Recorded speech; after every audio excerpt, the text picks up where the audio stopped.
नमस्कार जय जगन्नाथ मु आपण मानक स्नेहरंगुड़ी प्रतिमा मिश्र। आज आम देखा कटा पोटल रसा। आगुरी तो आपण मैंने मो भिडियो देखी गोटा पोटल गोटा आलू रसा करी। एटा कटा पोटल रसा। ये मुझे देखु गोटे पात्र में किसी जीरा सुखा लंका बतुरई देली कारण यहाँ बतुरिया को टाइम लगे। चोपा छड़े पोटल को कटा हो गला कारण पोटल टे चोपा छड़े देले नरम नरम होगी तरकारीटा बढ़िया लगे पोटल गुड़ा आ टांसिया लगभग आलू भी चोपा छड़े कटा हो गला। ताकू मु भल भाव धोईकी ताकू निगाड़ी देली ता भितर आलूर चोपा छड़ाई कटा सरीगला।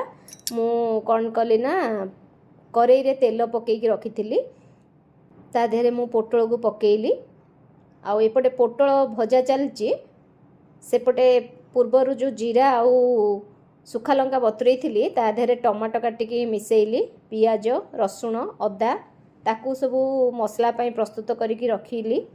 से भितर एपटे पोटल को भी भाजु थाए ता देहरे हळदी टिके पकाउ थाए आउ कड़ा हवा को ताकू अपेक्षा कर थाए।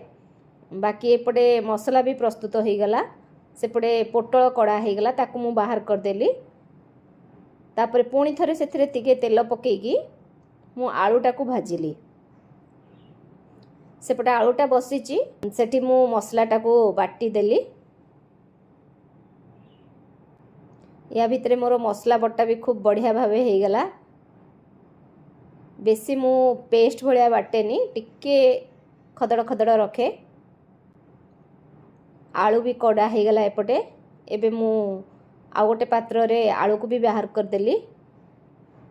पुणी टिके तेल पकेकी मसला को कसिली।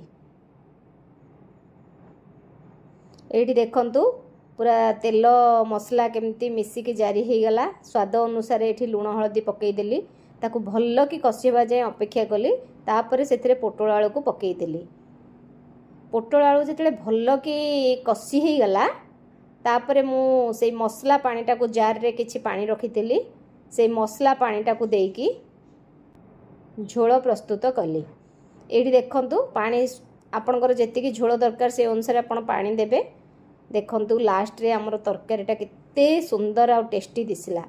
मोर आजिर जदि पोटल रसा वीडियो आपण मानकु भल लागिथिबो तेणु निहाती लाइक करिवे सब्सक्राइब करिवे। रहिली जय जगन्नाथ।